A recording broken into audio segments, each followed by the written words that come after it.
अद्भुत है ये शस्त्र, ये पाश। मैंने इस पाश का सृजन कैसे कर दिया? कैसे हुआ ये?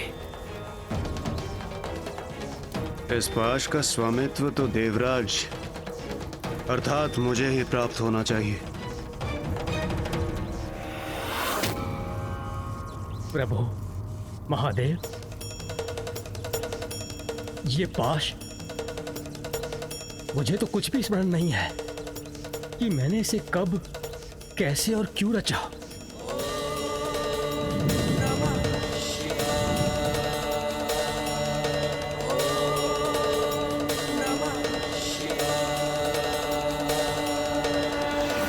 देव शिल्पी विश्वकर्मा, आपके जिन हाथों से समूची सृष्टि की रचना हुई है, वो जो भी रचेंगे उसका अवश्य कोई बड़ा महत्व होगा। किंतु प्रभु, आप त्रिदेवों के साथ इंद्रदेव और सभी देवों के शस्त्रों का मैं पूर्व ही निर्माण कर चुका हूं। फिर इस पाश रूपी शस्त्र का क्या रहस्य है? जो भी हो, ये मेरे भवन में स्थित रहे, ये उचित नहीं है। इसका अवश्य ही कोई ना कोई कारण होगा, इसे वो पूरा करना ही होगा। किंतु इसका अधिकार किसे मिलेगा? ये हम कैसे ज्ञात करेंगे?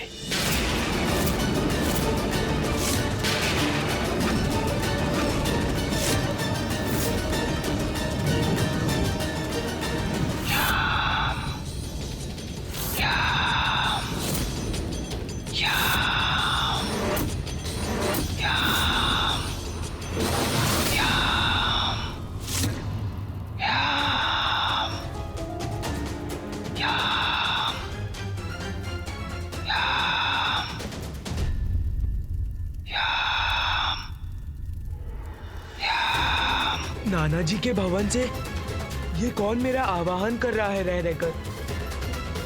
पिताजी वही है, कहीं उन्हें तो मेरी आवश्यकता नहीं? मुझे स्वयं जाकर वहां देखना चाहिए।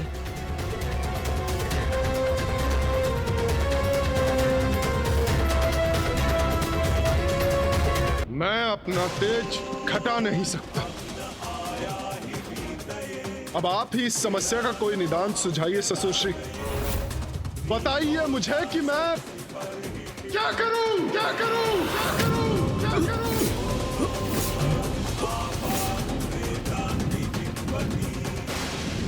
इस लोह पात्र में गिरकर सूर्य देव की किरणें शिथिल पड़ रही हैं।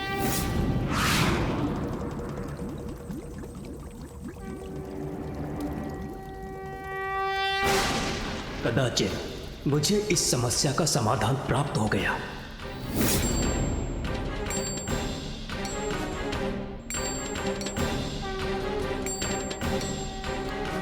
संसार के महानतम शिल्पकार विश्वकर्मा ने सूर्यदेव की समस्या का समाधान ढूंढ लिया और अपने विशेष उपकरणों से उनके तेज को खंडित किया।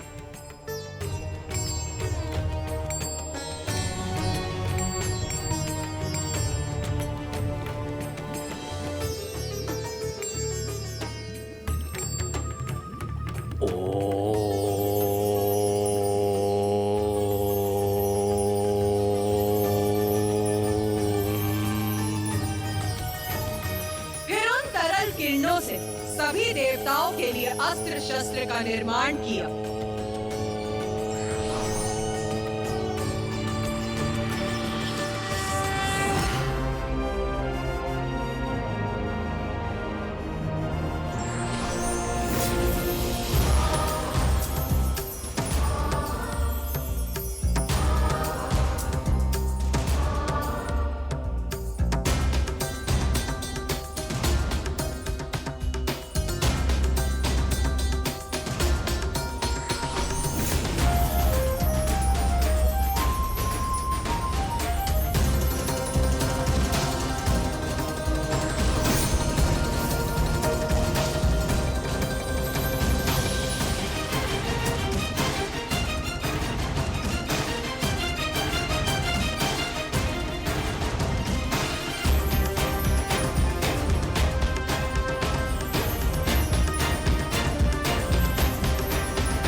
पिताश्री, पिताश्री, पिताश्री यहाँ भी नहीं है और अपने कक्ष में भी नहीं।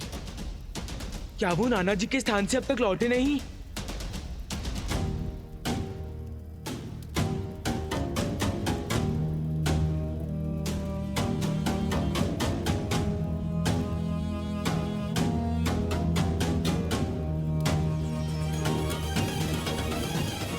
धन्यवाद विश्वकर्मा जी।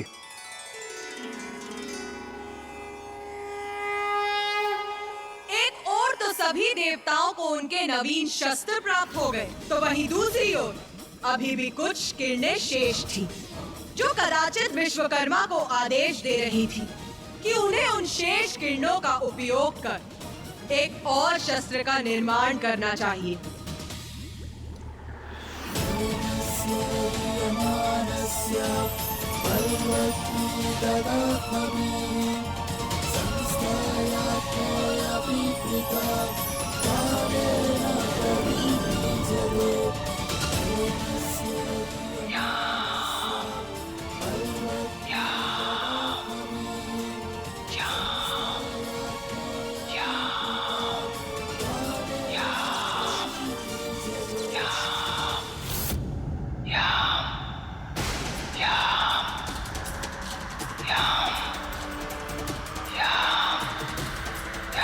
मुझे ऐसा क्यों प्रतीत हो रहा है जैसे नाना जी के भवन से मुझे कोई पुकार रहा हो। ये किस प्रकार के शस्त्र का निर्माण किया था देवशिल्पी विश्वकर्मा जी ने माता? वो साधारण अस्त्र नहीं, मृत्युपाश था। मृत्युपाश था। मृत्युपाश था। ऐसा पाश जो जिसका भी स्पर्श करे उसकी तत्काल मृत्यु हो जाए। फिर क्या हुआ माता? मुझे स्मरण है उस पाश पर तो यमराज का अधिकार है, तो उन्हें वो पाश कैसे प्राप्त हुआ माता? इस बार किसी देवता ने नहीं, स्वयं मृत्युपाश ने अपने स्वामी को चुना।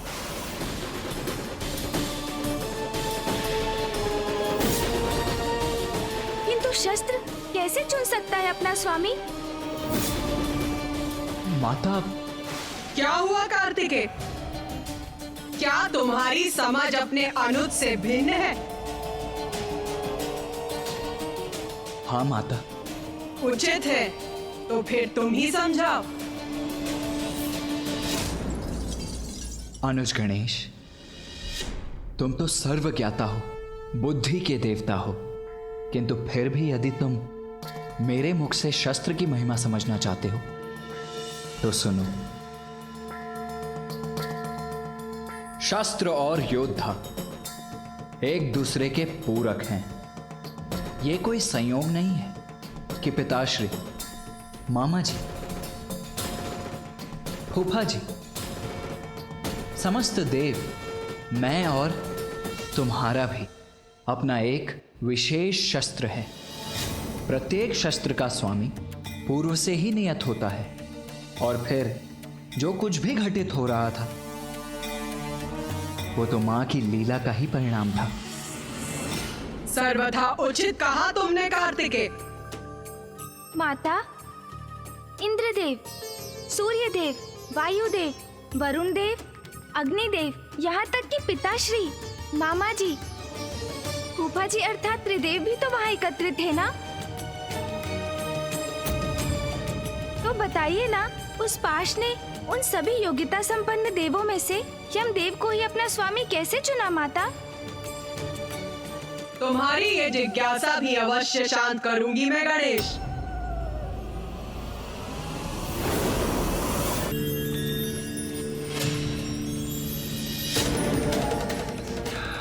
मैंने इस पाश का सृजन कैसे कर दिया? कैसे हुआ ये? मुझे ऐसा क्यों प्रतीत हो रहा है जैसे नाना जी के भवन से मुझे कोई पुकार रहा हो। मुझे स्वयं जाकर वहां देखना चाहिए।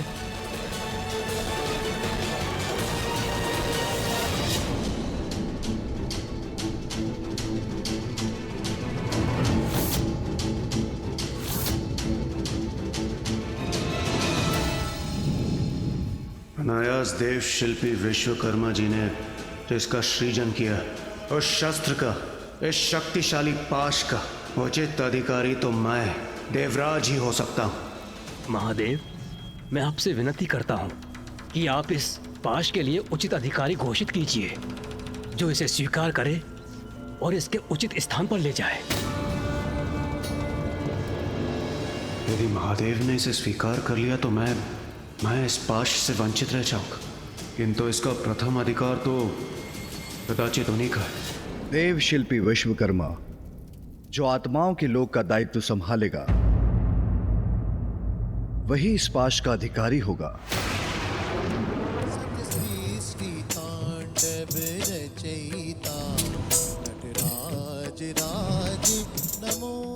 आचरण की श्रेष्ठता, धर्म और न्याय के प्रति सर्वोच्च निष्ठा धारण करने वाला ही इस पद, दायित्व का और पाश का अधिकारी होगा।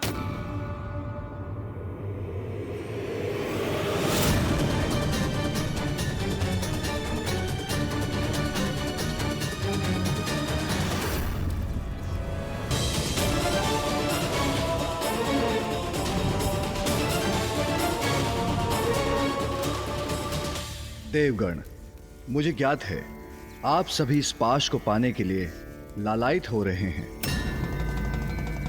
तो संकोच मत कीजिए। आप इसे पाने का प्रयास करने के लिए स्वतंत्र हैं। उचित है। महादेव, नारायण और ब्रह्मदेव को इस पाश की कोई आवश्यकता नहीं, और उनके बाद तो वरिष्ठ मैं ही हूं। मैं ही इस पाश के योग्य हूं। देवराजेंद्र, मन की इच्छा को भीतर मत रखिए। अब तो महादेव की भी अनुमति है। यदि आप इस पाश को प्राप्त करना चाहते हैं तो आगे बढ़िए, प्रयास कीजिए। जो आज्ञा नारायण।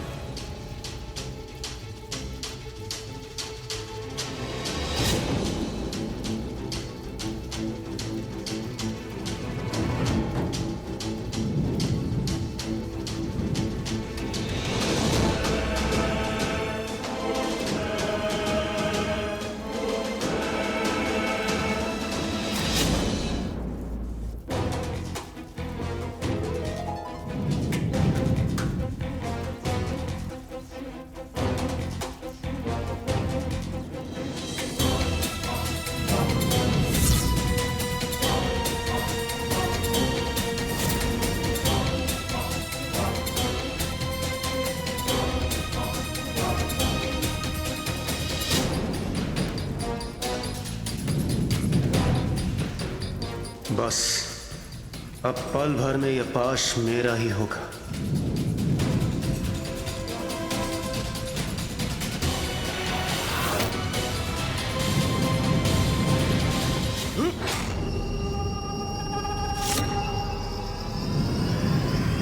अरे, इस पाश ने तो मुझे जकड़कर अपने वश में कर लिया।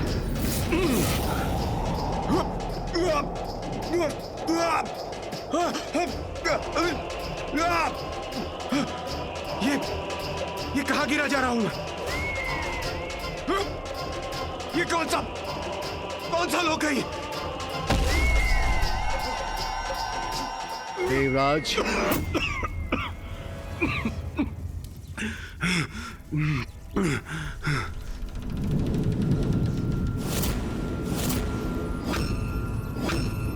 क्या हुआ देवराज? आप कुशल तो है ना?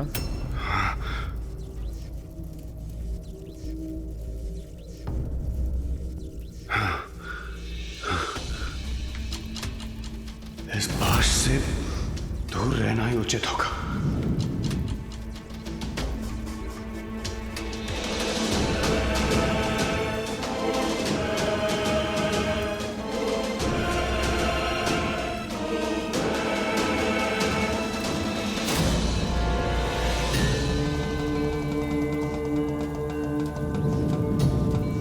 कैसे अद्भुत और शक्तिशाली अस्त्र का निर्माण हुआ है मुझसे, जिसे देवराज इंद्र भी नहीं संभाल पाए।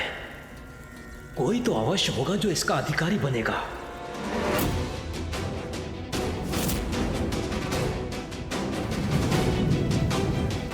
देव कोई स्पष्ट संकेत क्यों नहीं दे रहे हैं? अरे देवराज इंद्र, एक क्षण पूर्व अभी आप उस पाश को उठाने गए थे और अचानक से पीछे हट गए।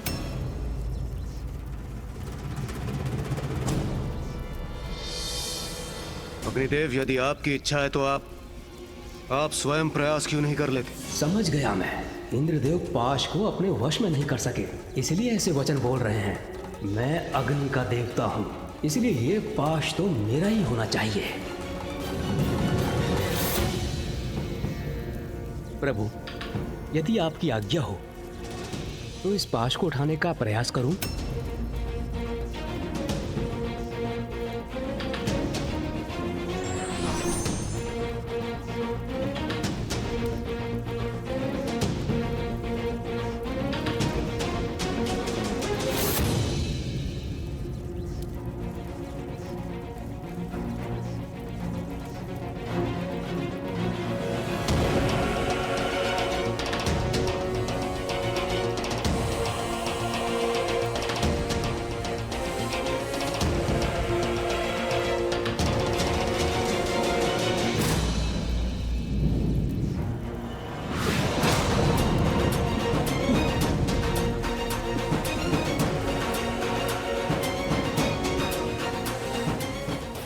मेरे हाथ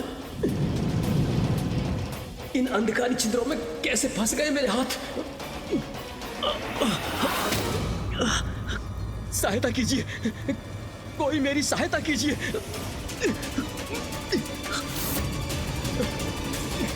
कोई मेरी सहायता करने के लिए भी नहीं है यहाँ, एकाकी हूं मैं।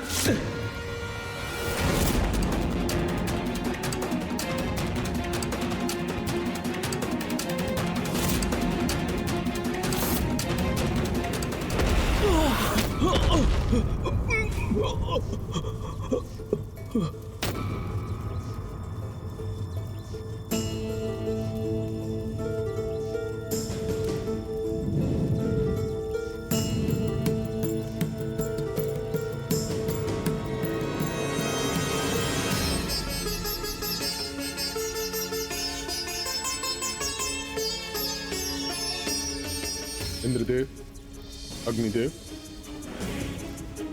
ये क्या हुआ आप लोगों को?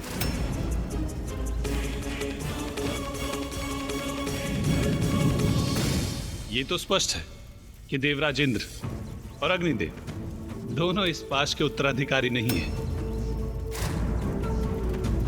किंतु क्या अब शेष देवताओं में कोई इसे प्राप्त करने का प्रयास करना चाहेंगे?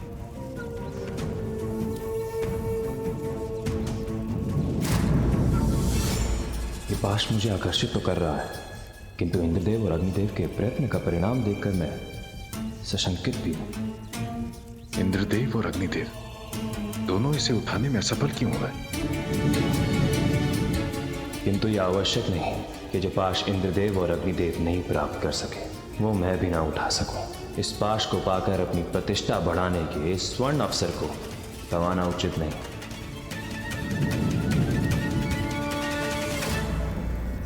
प्रभु नारायण, आपकी आज्ञा हो तो मैं प्रयास करूं। अवश्य।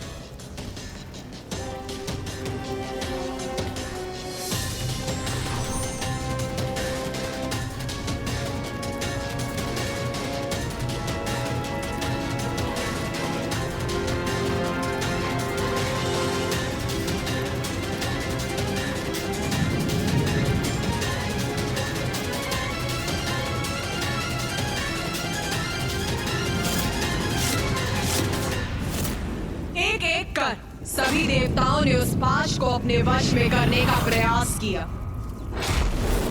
और असफल हुए। अंततः एकमात्र सूर्यदेव ही शेष रहे।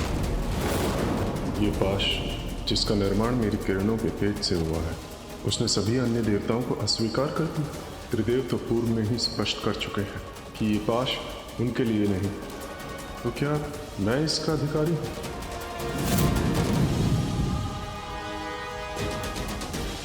प्रभु, आपकी आज्ञा हो तो मैं प्रयास करूं।